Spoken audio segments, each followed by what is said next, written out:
안녕하십니까. TV 비판과 대한 정치 토크 종횡무진 오늘 순서 시작하겠습니다. 예, 오늘은 강성주 대표님 또 우리 서성교 교수님 모시고 셋이서 말하자면 정담 시간을 갖겠습니다. 예. 우선 오늘 서 교수님이 그 27일 날 검찰이 조국 의혹과 관련해서 한 20여 곳을 압수수색했다고 그래요. 근데 전격적으로 뭐 갑자기 실시했다 이러는데 거기에 대해서 우선 그 개요를 좀 말씀해 주시죠. 예.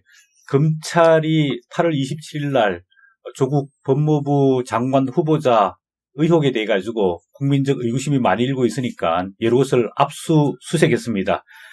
딸 입시와 관련돼 가지고 부산대 의학전문대학원, 서울대 환경대학원, 그리고 고려대 생명과학대, 단국대 병원 여러 곳을 압수수색했고 또 조국 일가가 운영해온 웅동학원에 대해서도 압수수색을 했습니다.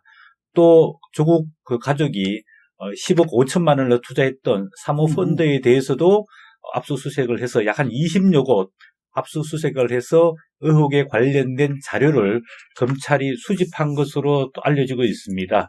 그 다음에 조국 부인과 또 딸, 가족 일부에 대해서 출국 금지 조치도 했고, 그 다음에 펀드를 실질적으로 운영하고 있는 조국 후보자의 오촌 조카로 알려지고 있는 그 대표자에 대해서도 지금 해외에 사실상 도피성 외유를 하고 있는 것으로 알려지고 있는데 조기 귀국하도록 요청을 했다라고 이야기되고 있습니다. 예, 그런데 뭐 법무부에도 또 청와대도 물론 이 통보도 안 하고 그냥 보고도 안 하고 바로 들어갔다면서요, 수색이? 예, 그건 검찰이 밝히는 입장인데요. 사실상 이런 중대 사건에 대해서 검찰이 압수수색을 할 경우에 검찰총장의 그 사인을 받게 되고 그렇게 되면 자동적으로 청와대에 다 통보를 하고 사전 승인을 받게 되어 있습니다. 그리고 압수수색 영장을 신청하게 되면 법원에서 허가 여부를 결정하지 않습니까? 그렇게 되면 청와대에 법원을 담당하는 법무비서관이 있습니다. 그러면 최소한 청와대에서 사전 승인을 받지 않았더라도 청와대에서는 2, 3일 전에 충분히 인지하고 알고 있었다라고 이야기할 수 있겠습니다. 예, 그러면 이 압수수색에 대해서, 강 대표님, 네. 이 압수수색에 대해서 이게 뭐 정말 조 후보자에 대해서 이 어떤 뭐 범죄성이라든지 불법성이라든지 이것을 인지하고 수사의 필요성이 있어서 들어간 겁니까? 아니면 또 요새 뭐 여러 가지 의혹들이 있어요. 그러니까 이게 청문회 할 때 이거 수사 중인 사안에 대해서는 제가 답변하기 곤란합니다. 이런 식으로 그런 답변 회피 명분을 주기 위해서 했나 뭐 이런 이야기도 있고 한데 강 대표님 생각 어떻습니까 여기? 지금 검찰의 발표대로만 보면은 그런 면피라든지 뭐 의혹을 덮기 위한 거라든지 그런 걸로는 보기 어렵습니다.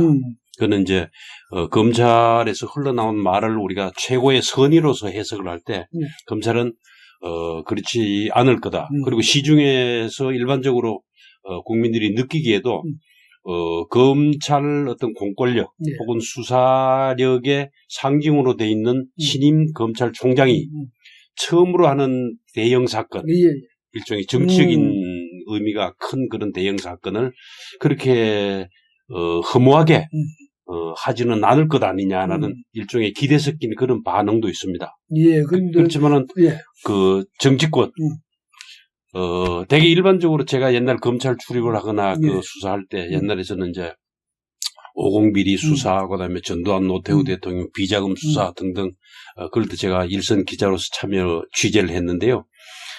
그때 보면은 검찰도 말하자면은 청와대라든지 법무부라든지 그런 상급 기관에 그 사전에 통보하지 않고 영장을 청구한 적도 있고 또 수사를 진행시키기도 하고 왜냐하면은 그 일선 수사하는 사람들은 지금 위에 있는 상급 기관들이 수사에 방해가 될 건지 아니면은 우리가 소신껏 수사할 수 있게 우리를 고무 격려하는지 그런 걸 아주 잘 알고 있습니다.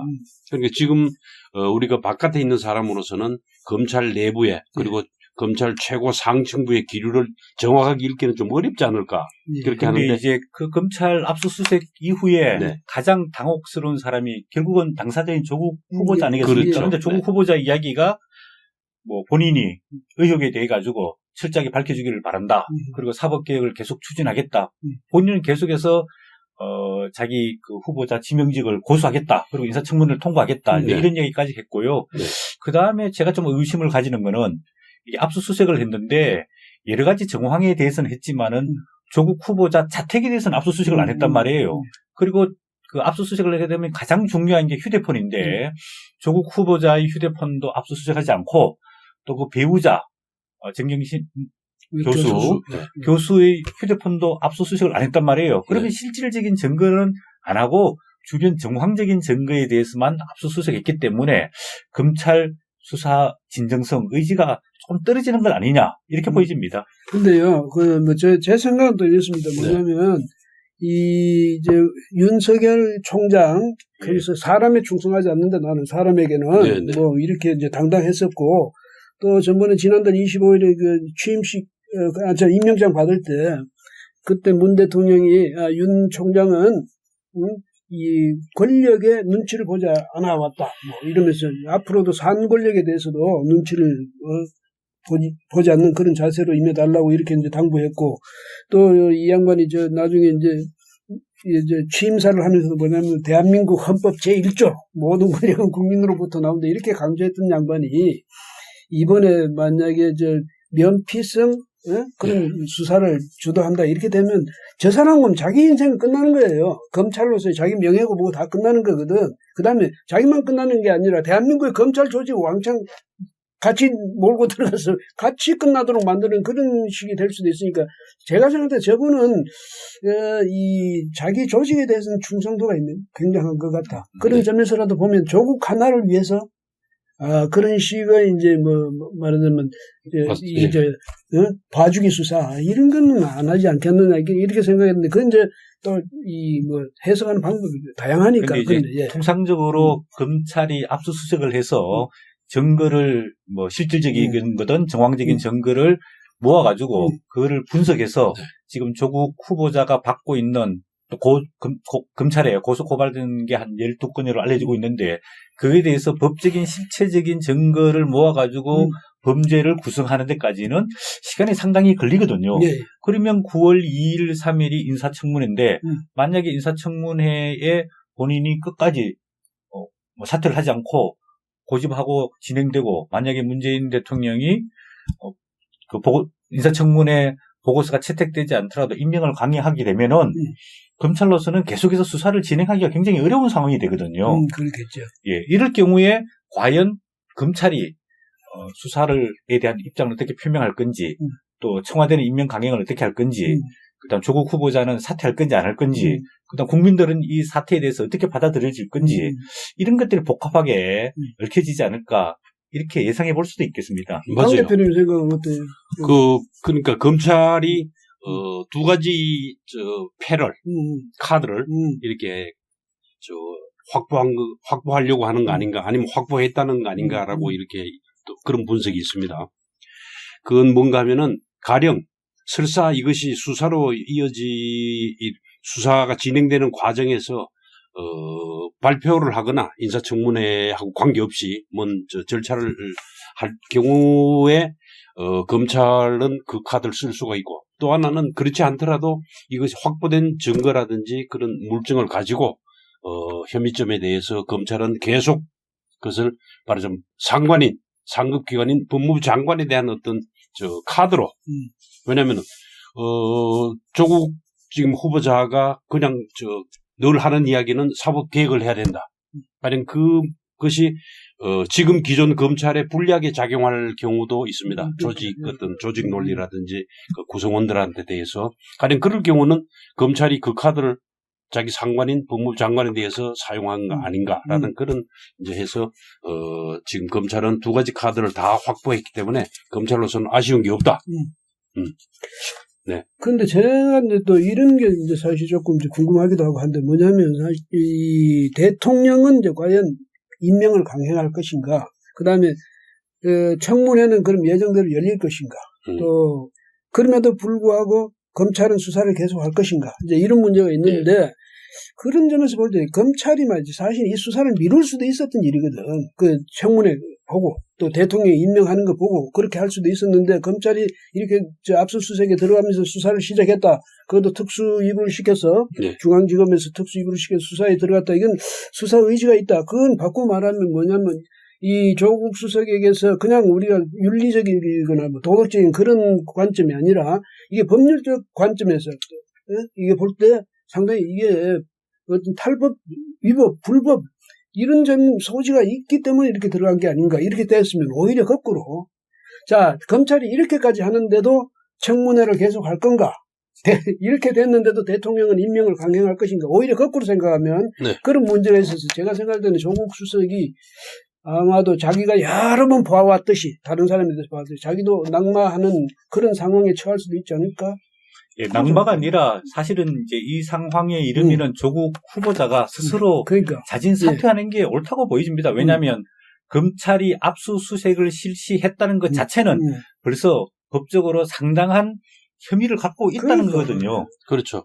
그리고 그동안 이제 법원도 그 영장을 발부한 지금 법원의 영장 발부하는 추세가 굉장히 좀 바뀌었습니다. 사실은 최근에 들어서 엄격한 기준을 상당히 적용하는 엄격하게 기준을 적용해서 영장을 발부하는데 거기에 대해서 그 영장에 대해서 아무런 그게 없이 다 발부가 됐다는 걸 보면은 검찰이든 법원이든 그 혐의가 있다는데 심증이 상당히 있는 거 아닌가 강한 거 아닌가 그렇게 해석할 수는 있죠. 근데 이 압수수색 영장 이제 신청을 해야 될 거 아니에요. 그렇죠? 근데 이제 그 강 대표님 그렇게 됐을 경우에 이미 기자들은 알았을 거 아니에요. 응? 어떤? 아니, 이제 압수수색 영장 신청하고 하는 그 과정에, 그 준비하고 하는 과정에 그 안에 검찰 분위기 몰랐을 거 아니면 오프 더 레코드를 했었나 아니면 뭐 엠바고를 했나? 어떻게 보십니까? 그거는, 그래 되면은 그거는 세상이 다 안다고 봐야 됩니다. 오프 더 레코드는 우리가 잘 알지만은 그 전에 그 사실이 보도가 안 된다는 것 뿐이지 그 관계자들한테는 그 내용이 다 퍼지게 되니까 그거는. 아니, 그래서 왜냐하면 제가 말씀드린 거는 전격적으로 갑자기 압수수색 했다 이래 나왔거든. 근데 어제 아침에 그 보도가 그렇게. 그거는 기자들이 모르면은 다 전격적입니다. 맞는 말이에요. 그런데 이제 이렇게 됐을 경우에 지금 서 교수 말씀하신 것처럼 여권 일각에서도 이건 이제 사태가 불가피한 거 아니냐 이런 이야기가 나온다고 그래요. 그러면 사실은 그동안에 민주당이 우리가 시체 말로 쉴드를 쳐도 너무 쳤거든. 그다음에 그냥 쉴드 치는 게 아니라 조국 후보자를 공격하는 야당에 대해서 모진 소리까지 해가면서 그랬단 말이죠. 그럼 민주당 그 태도 어떻게 생각하세요? 예, 민주당도 굉장히 곤혹스러울 겁니다. 왜냐하면 사실 조국 후보자가 스스로 사퇴해줘가지고 이 국면이 바뀌어 나가기를 원하는데 청와대와 조국 후보자가 계속해서 고집을 하고 있는 거거든요.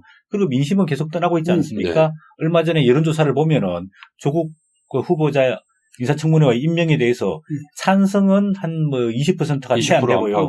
그 다음에 반대가 60%가 넘거든요. 그러면 정치인들 입장에 봤을 때는 민심이 천심인데 이 민심을 거스러가면서 조국 후보자를 방어하고 옹호해 주기가 굉장히 어려운 상황 아닙니까? 그리고 이제는 검찰이 압수수색까지 했단 말이에요. 또 여러 정치인 단체와 또 정치인들이 고소 고발까지 해가지고 또 언론을 통해 가지고 그동안 이렇게 확실하게 불법이다, 탈법이다 밝혀지지는 않았지만은 사실상 그 불법과 탈법에 가까운 내용들이 계속해서 밝혀지고 있는 거거든요. 그렇다 본다면 이제 민주당 입장에서는 굉장히 곤혹스럽고 또 지금 이렇게 검찰이 압수수색했기 때문에 일부에서는 좀 사퇴해야 되지 않는가 그런 이야기가 나올 법도 합니다. 맞습니다. 그거에 대한 그 딜레마를 설명해 준 하나의 그 예로서는 가령 민주당 소속 의원이 지금 당이나 청와대는 탈법이 없다. 위법적인 요소가 없이 수사하든 조사를 하든 아무 문제가 없다라고 얘기를 하는데 지금 국민들이 느끼는 것은 탈법 위법이 만약 있다면은 저 사람은 구속돼서 수사를 받느냐 아니면 불구속돼서 재판을 받느냐 그 두 가지를 가지고 논란을 해야지 다른 그거 가지고 자꾸 얘기할 필요가 없다는 게 국민들의 일반적인 심정입니다. 그리고 법 위반이 있으면은 청문회는 갈 필요도 없습니다. 그리고 당연히 사퇴해야 되는 거고 지명은 철회돼야 되는 건데 지금 그게 아니고 국민들이 분노하거나 절망하거나 하는 것은 그 사람이 그 후보자가 언행이 불일치했다는 거. 그죠? 예.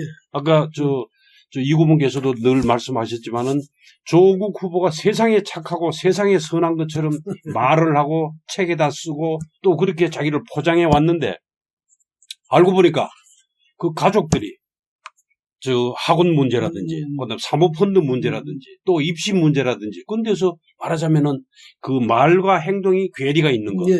그다음에 반칙을 일삼았다는 거. 거기에 대해서 국민들이 분노하고 있는데 법 위반이 없다고 이렇게 하는 거는 진짜로 민심과 괴리되고 저 엉뚱하고 코미디 같은 상황이 아닌가 저는 그런 생각이 듭니다. 제가 이 선생님한테 한 여쭤보고 싶은데요.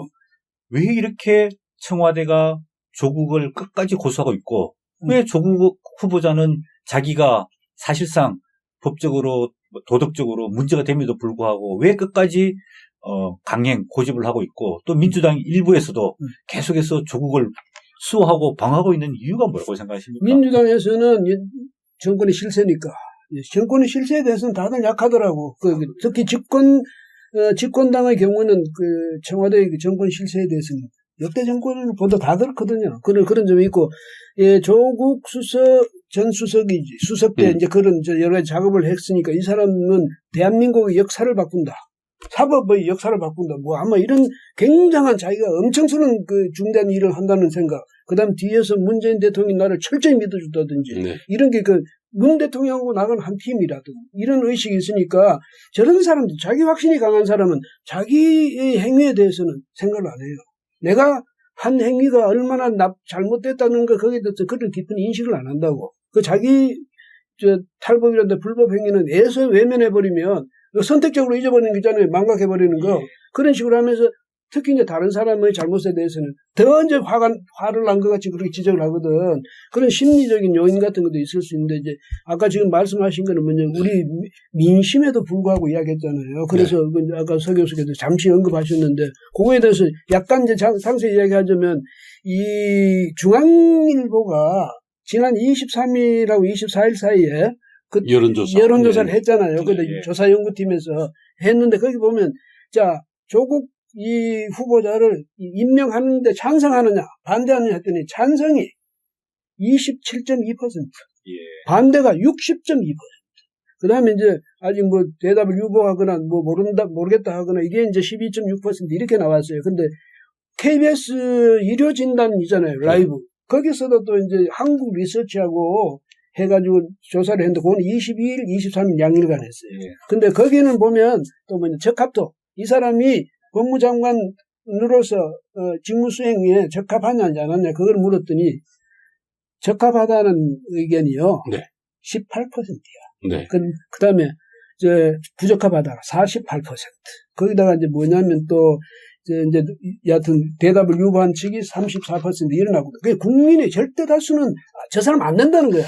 만약에 그렇죠. 오늘 조사를 하게 되면 훨씬 더 찬성 비율이 떨어질 것 같아요. 더 낮아지겠죠. 떨어지죠. 그럴 수밖에 없는 건데, 그런데 저 사람들이 민주당에서는 사실은 그래도 끝까지 왜냐하면 우리가 정권의 한 축이니까 대통령이 임명하려는데 저렇게 대통령이 총애하는 사람들 우리가 밀자는 누가 밀냐 이래서 했는데 이 사람들 말이죠. 앞으로 과연 차기에는 정권을 스스로 포기하려고 작정했는지 어떻게 하면 야당이 말하면 진지하게 듣지도 않고 무조건 정치 공세라고 몰아붙이고 말이죠. 야비하게 온갖 험한 말을 가지고 공격해야 됩니까? 민주당 집권당으로서도 좀 정신 차려야 되죠. 아까 강성주 대표님 이제 말씀하신 거 좀 덧붙여서 제가 같은 생각인데요. 이제 조국 그 후보자는 어쨌든 간에 386 운동권의 뭐 대표성을 갖고 있는 사람 아닙니까? 그리고 지금 청와대라는 게 386 운동권들이 주축이 되어 있는 거고, 그 다음에 지금 여당인 민주당에도 386 운동권이 주축이 되어 있는데, 이제 조국 후보자의 위선과 이중성과 또 은행 일치되지 않는 측면들이 이번에 총체적으로 다 불거졌지 않습니까? 오히려 이런 청와대와 민주당 내의 386 운동권들이 조국을 방어해야지 우리도 살 수 있겠다라는 어떤 오히려 생존에 대한 절박감 이런 것들이 구조적으로 작용했지 않을까 이런 생각도 드는데 어떻게 보십니까? 저도 일정 부분 동의합니다. 지금으로서는 더 이상 물러나기 어려운 상황 아닌가. 정치적인 일종의 결사체 그런 성격이 분명히 있잖아요. 예. 그 386 기성세대. 가령 그런 사람들이 당신들이 지금 물러나지 않아서 젊은 사람들이 고통받고 취업의 기회라든지 다른 진학이라든지 승진의 기회를 못 받는다고 가령 이런 불만을 하면 그 사람들이 받아들이겠습니까? 말도 안 된다 그러죠. 가령 그런 질곡 같은 게 여기에도 작용하지 않나 하는 그런 생각이 저도 듭니다. 그러면 이제 이게 우리가 이 이야기 이제 해나가다 보면 한이 없이 가는데 네. 이렇게 하십시다. 뭐냐면 오늘은 이제 일단 이 이야기를 마무리하는데 한마디씩 그러니까 조국 당신은 어떻게 해라 이 한마디씩 좀 해보세요. 예. 예, 저는 당사자인 조국 후보자가 이 정도에서 스스로 사퇴를 하고 또 문재인 대통령도 사퇴를 받아들이고 새로운 후보자를 이제 지명을 하고 또 이 계기를 통해서 대한민국이 본인이 천명한 대로 공정과 정의가 다시 재정립될 수 있는 기회로 삼았으면 좋겠습니다. 예, 강 대표님. 저도 스스로를 돌아보고 그는 조국 후보자도 그러고 그를 지명한 문 대통령도 그러고 스스로를 돌아보고 과연 이것이 합당하고 그 국민들의 여망에 맞는 그리고 그 직책에서 당연히 해야 될 일인지 심사숙고해 보기를 저는 바랍니다. 예, 그러니까 설령 이 법적으로 문제가 없다 하십시다. 그렇지만은 도덕적, 윤리적으로는 이 상당히 큰 잘못을 저지르고 있거든. 그러니까 국민이 다 보는 일인데 그래서 제 생각에도 조국 후보자가 자기 신화에서 깨나야 돼. 그 자기들만이 똑똑하고 자기만이 뭐 유능하고 하는 이거 깨나고 네. 문 대통령도 말이죠. 인사할 때 너무 이렇게 편향되게 치우치게 이러지 말고 국민들이 전부 좀 국민들이 납득할 수 있는 그런 인사를 해야죠. 예, 그래서 이런 점에서 문 대통령이 지명 철회를 하든지 아니면 조국 후보자가 스스로 사퇴를 하는 게 정답인 것 같습니다. 예, 여러분 오늘은 여기서 마치겠습니다. 고맙습니다.